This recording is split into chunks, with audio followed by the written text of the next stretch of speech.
as of recent, C-Sim has found himself in a string of unfortunate circumstances. His toilet still hasn't been fixed because, well, you know, Jedediah is still hanging in there. But his other appliances are malfunctioning as well. He can't cook a grilled cheese sandwich without the prospect of a house being whittled down to ashes. His robot assistant has been accidentally set to the self-defense option. No, C-Sim has no idea how to adjust that. Does he look like the kind of guy to read manuals? And quite possibly the most devastating circumstance, his guitar has a couple of snapped strings, and his online replacement strings order isn't shipping for another week and a half. He could attempt to uncover the solution behind each of the issues, but no, C-Sim has given up, and instead has opted for wallowing in his lament and sorrow. However, there might be a probable solution, because legend has it that one of the nearby stores holds an article of clothing imbued with magical properties, allowing the individual to utilize magic to their heart's content. The only catch? The magic only works if you're wearing the outfit. Surely the trade-off will be worth it. Well, I hope you took full advantage of your pride, C-Sim, because you're about to lose every ounce of it. That being said, the legend has some truth to it, as C-Sim is now able to make things a lot more convenient for himself. With a flick of his wrist, his bathroom with a less than functioning toilet has now become a lavish lavatory. His robot assistant has now become a fully functioning member of the household without the inclination towards violence. And he didn't just replace the strings on his guitar, but was able to forge a brand new one in the process. Life is finally in order for C-Sim, even if his attire has completely tarnished his dignity. This is what I'm talking about today, outfits that are absolutely absurd from a visual perspective, but provide neat powers or bonuses in order to compensate. Enjoy!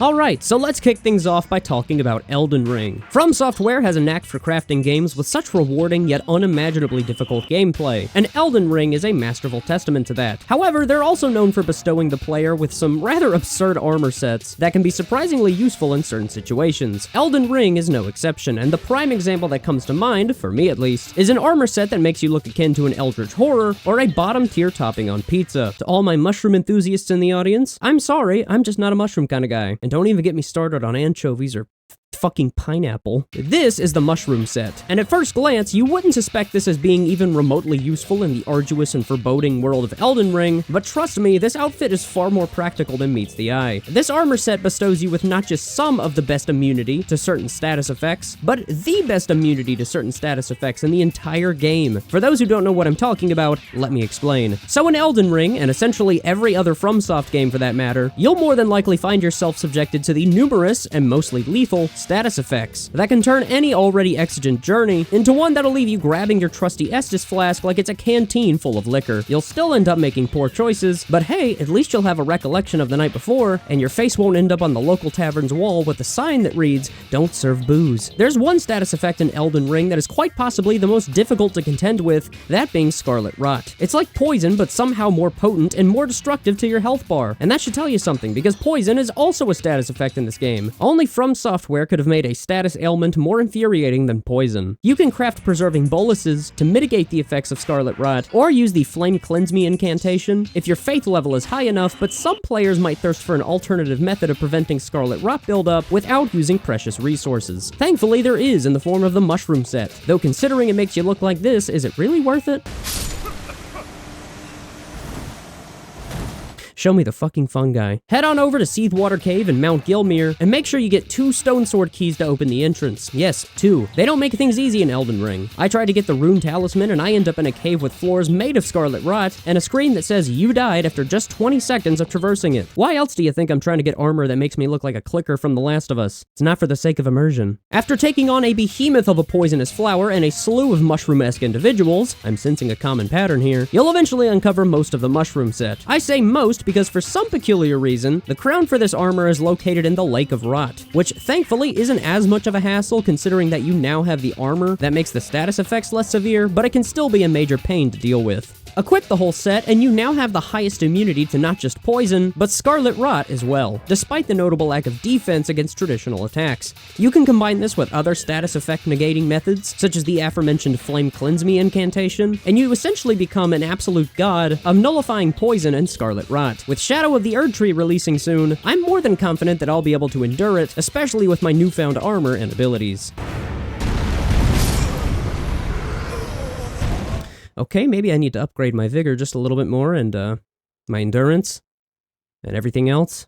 Oh, dear God.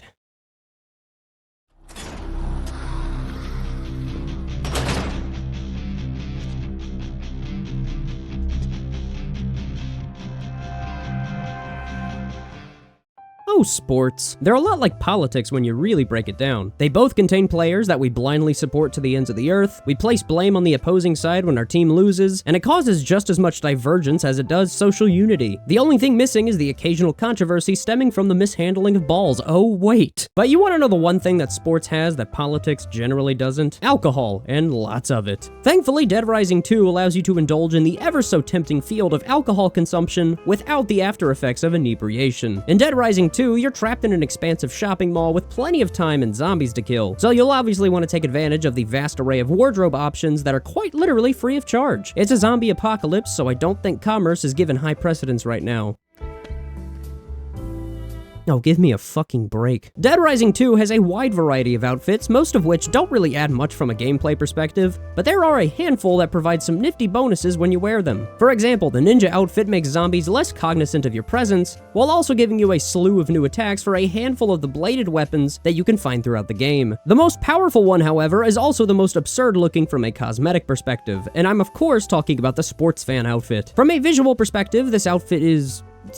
well, look at it. It's downright absurd. Though I'd imagine that's kind of the point. It looks like Two-Face if he had a penchant for tailgating as opposed to deciding the fate of people's lives via the flip of a coin. For as farcical as it looks, however, it's actually an extremely advantageous outfit to wear due to a multitude of reasons. To start with, this outfit grants a 20% gain in speed, which doesn't sound like much at first glance, but in practice, this makes navigating the mall a far more brisk procedure, not to mention how it helps you quickly avoid attacks in boss battles. You could just dodge roll some of the attacks, but what's the fun of that when you can practically taunt your opponent by running literal circles around them? Not just that, but while wearing this outfit, all sports equipment is now gifted with a moderate increase in damage. More specifically, items such as baseball bats, basketballs, the bow and arrow, so on and so forth. And if you're feeling extra brazen, you can hit the slot machines too, because this outfit provides a 30% increase in gambling winnings. And when you compound that with the gambling magazines, you'll not only be winning consistently, but also taking in massive cash bonuses in the process. And on top of that, you can gain additional health from both food and drinks. However, speaking of food and drinks, there's one property of the outfit that renders it as absurdly powerful in my eyes: the ability to not get sick while recovering your health. See, in Dead Rising 2, you might stumble across the occasional moldy burger or the tempting bottle of vodka. In the case of old food, Chuck will regain health, but also immediately begin to vomit uncontrollably, which lasts for a certain amount of time. And as for alcohol, while it provides the highest increments of healing in the game, it causes Chuck to vomit if he consumes 3 alcoholic drinks within a short time frame. The sports fan outfit completely undermines these issues by making it to where Chuck can now miraculously develop a gut of steel, as no matter how many alcoholic drinks you chug, and no matter how many week-old burgers you consume, Chuck will never get sick. This extends to survivors as well, but this was ultimately changed in Dead Rising 2 off the record. But hey, it's still prevalent within the original Dead Rising 2, so have at it. However, we're not quite done, because in Dead Rising 2 at least, you only had to wear one piece of the costume in order to gain the benefits that the costume provided. This means that you can mix and match your outfit and use a piece of clothing from each of the different ability costumes to become this omnipotent yet hilariously tacky force of nature. Funnily enough, Capcom would recognize and address the extraordinary power of combining costume pieces by making it to where you have to don every single costume component in order to achieve the special effects in Dead Rising 2 off the record. Contact with any of the employees,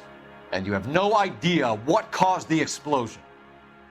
LA Noire was easily one of Rockstar's most unique gameplay experiences for a myriad of reasons. When you think of Rockstar, you think of games that let you take control of rags to riches criminals, outlaws, psychopaths, and when the stars align, sometimes all three. However, LA Noire puts you in the shoes of Cole Phelps, a law-abiding and mostly noble detective that is hell-bent on keeping the streets of Los Angeles safe, even if he has to strike a nerve in order to do so.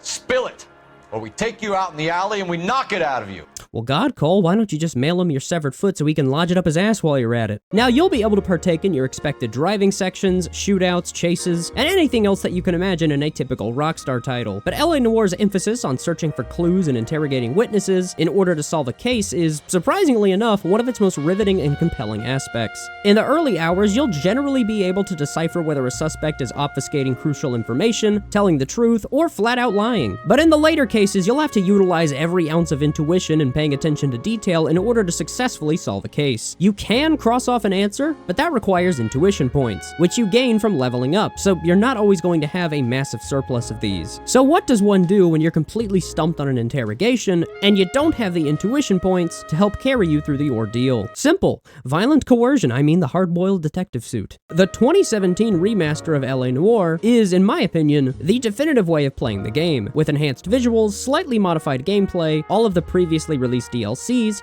and even some new content to unlock. The most notable example of newly attainable content is the hard-boiled detective suit, which, to be quite frank, looks kinda bizarre. The garish and vibrant fedora completely juxtaposes the realistic and highly immersive late 40s Los Angeles, and makes Cole stick out like a sore thumb drenched in bright yellow paint. Sure, it's not balls-to-the-wall absurd like the other outfits on this list, but the hat alone is so abhorrently yellow that it makes just about every person majoring in art collectively vomit into their paint buckets and use their own puke as inspiration. But I mean, hey, at least they made a new color in the process. Now, despite the gaudy color of the hat, the suit is by far the best outfit in the game from a mechanical perspective. In terms of color composition, whoever made that suit needs to quit their day job. Remember earlier when I mentioned the options you had when interrogating a suspect? Well, with the hard-boiled detective suit, one of the 3 interrogation options is completely eliminated from the screen, now giving you a 50-50 chance to respond correctly. And no, if you're wondering, there's no other outfit in the game that does anything like this, meaning that the hard-boiled detective suit is essentially this game's informal easy mode. And the informal aspect is quite fitting because,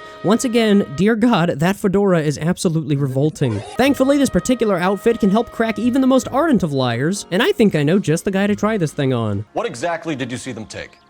They was working on the tires. That's all that was took. Can I phone a friend? Hey you, watching the video. Don't worry, the video's not over yet, but I wanted to say thank you for watching up to this point, and if you enjoy what you're seeing, hit the like button, and give me a comment about any potential ideas that might make for a good video. It helps spread the video across YouTube, which by extension immensely supports the channel. Thank you for watching, and let's get back to it.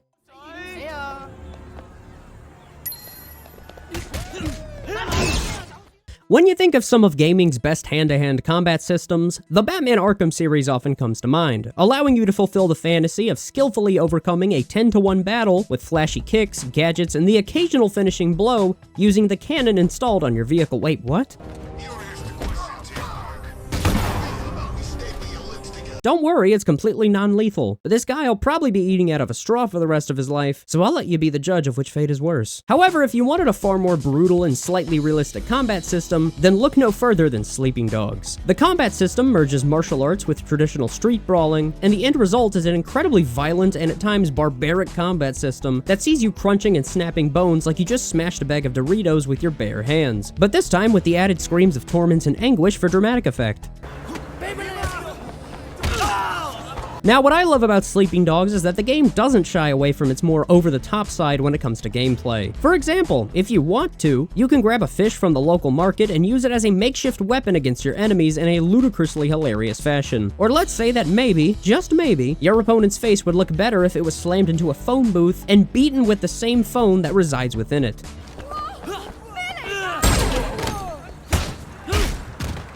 Way, that's not what he meant when he said FaceTime. That being said, there's no amount of absurdity that can prepare you for the special costumes. In the game, you can accrue a surprisingly vast array of outfits by purchasing them either in-game or in the form of DLC, finding them in lockboxes, and completing certain missions among other methods. More than a few of these costumes often provide some sort of ability or stat increase whenever you wear them, but the most compelling ones allow you to effectively shake up the combat system in often amusing ways. The most unorthodox costume in the game has to be the Wukong outfit. I think that's how you say it. I'm trying to work on my pronunciation. Based on the character more traditionally recognized as the Monkey King from the tale Journey to the West. What does this have to do with Sleeping Dogs? Well, it's Chinese folklore, and according to the wiki, one of the Monkey King's powers lets him paralyze his opponents, and Wei Shen is more than proficient in that department. Right out of the gate, this costume bestows Wei with increased melee damage, and given that this game primarily revolves around melee combat, it's always a nice bonus to have. But don't worry, it doesn't stop there, because whenever you execute specific combo strings, Wei's traditional punches and kicks are are instead replaced with the Monkey King's bow staff, which spontaneously materializes into existence before vanishing mere moments later. It's actually pretty useful at crowd control, as the staff's range can successfully keep enemies at a distance while inflicting some pretty solid damage. And as a bonus, if you bought this costume as DLC in the original version, or as an outfit from the special clothing vendor in the definitive edition, you also get access to the Somersault Cloud, a motorcycle specifically made for the outfit that is, without hyperbole, one of the best motorcycles in the game by a landslide. This thing is lightning fast, has really good handling, and even comes with the novelty of a cloud erupting from the bottom of the bike, meaning that you too can say you rode a cloud without having to be Aerith or Tifa.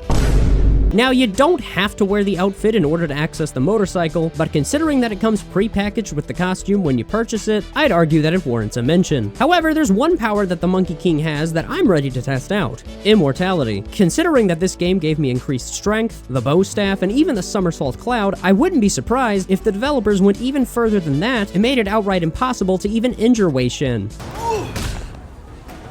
A man can dream, can't he?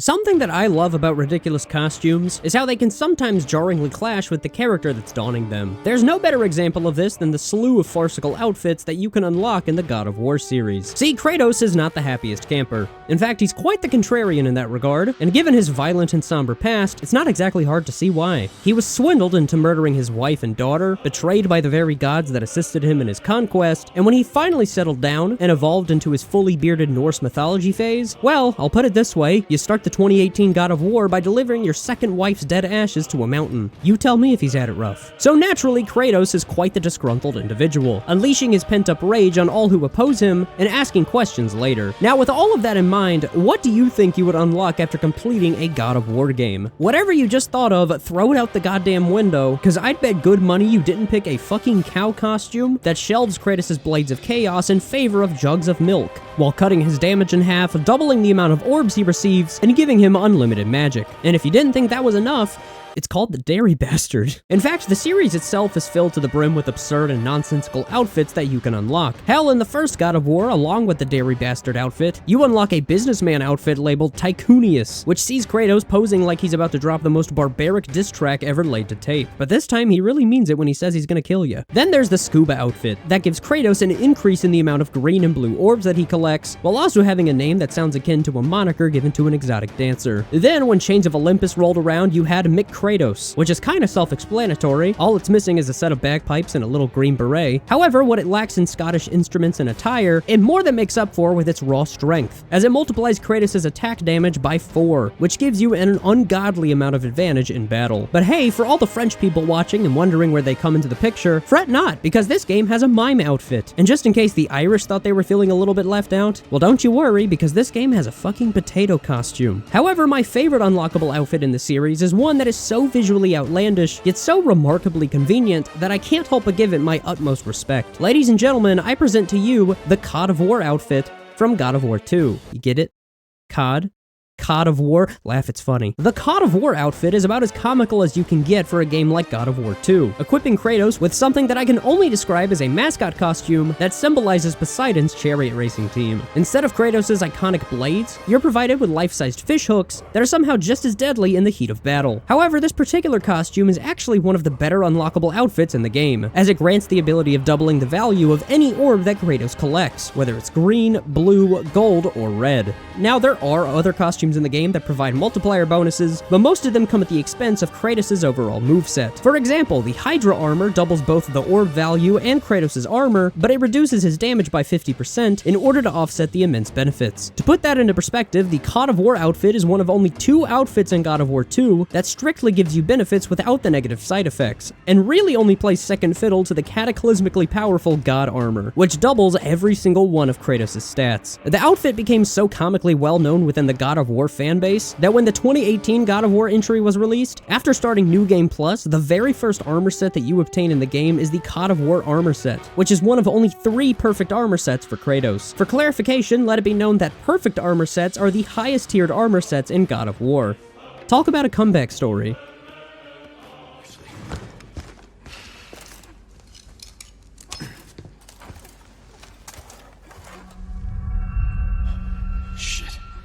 And for the final entry, we're taking a look at Resident Evil 4. The Resident Evil series is well known for having some of the coolest and most unorthodox completion bonuses in gaming history. These can be hilariously overpowered weapons like the infinite rocket launcher, brand new modes to try out such as Mercenaries mode, new characters to play as like Sheva in Resident Evil 5 or Tofu in Resident Evil 2, and most notably for the context of this video, costumes, and lots of them. Resident Evil 4 in particular has a plethora of costumes to unlock, with the remake providing even more of them, as well as numerous accessories that you can equip on both Leon and Ashley. That being said, it's Ashley that gets not just one of the best outfits in Resident Evil 4, but the entire Resident Evil series. See, throughout the game's story, Leon's ostensibly simple task of escorting the president's daughter, Ashley Graham, is often hindered by infected villagers, religious cults, and even a Castellan whose height I get to poke fun at. I'm only about 5'4", but at least I'm not bordering on the unable to ride the roller coaster territory.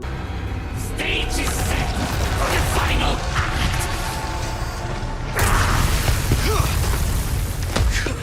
This means I have a chance of gaining a few inches, right? There are numerous sections in which you'll have to engage in combat with a vast array of enemies, while also keeping Ashley in good health. Now, you might get upset at me for saying this, but I actually didn't mind the escort sections of Resident Evil 4. It helped build an immense amount of tension to an already harrowing situation and pushed your skills to the absolute maximum. That being said, it still had a handful of frustrating moments, but it was a mostly manageable ordeal. That being said, for those who are willing to put in a little extra elbow grease, this game grants Ashley a costume that almost completely negates any and all damage hurled in her direction, and I'm talking about the suit of armor. See, in traditional circumstances, Ashley takes damage from enemies, and how you react is completely dependent on which version of the game you're playing. In the original, Ashley also has a health bar, so you'll have to manage not only your health, but hers as well. In the remake, Ashley doesn't have a health bar, but she'll get knocked down after taking a hit from the enemy, and if you don't rescue her before she's hit a second time, it's game over. On top of this, regardless of which version you play, enemies will often attempt to pick her up and whisk her away to God knows where, and if you can't knock down the enemy before it leaves the area, she's a goner, and once again, it's game over. And just to add insult to injury, you can accidentally shoot her as well, and if she's hit by a single bullet,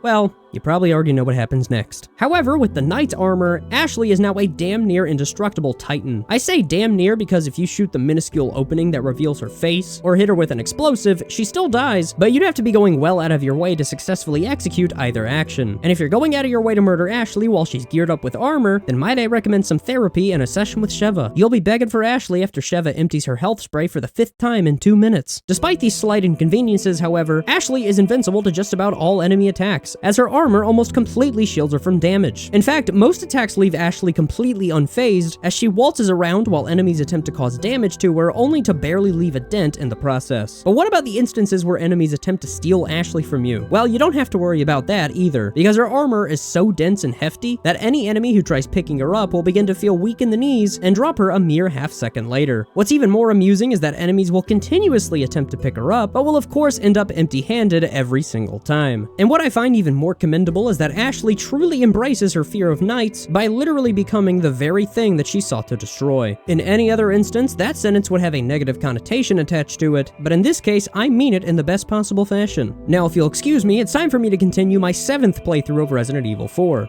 And if you know me, then you bet your sweet ass that I'll be playing this game on Don't Worry About Ashley mode. But that reminds me, I think I might have left Ashley lagging behind for quite some time now. Maybe I should check in on her. Alright, let me just catch- oh wait, no!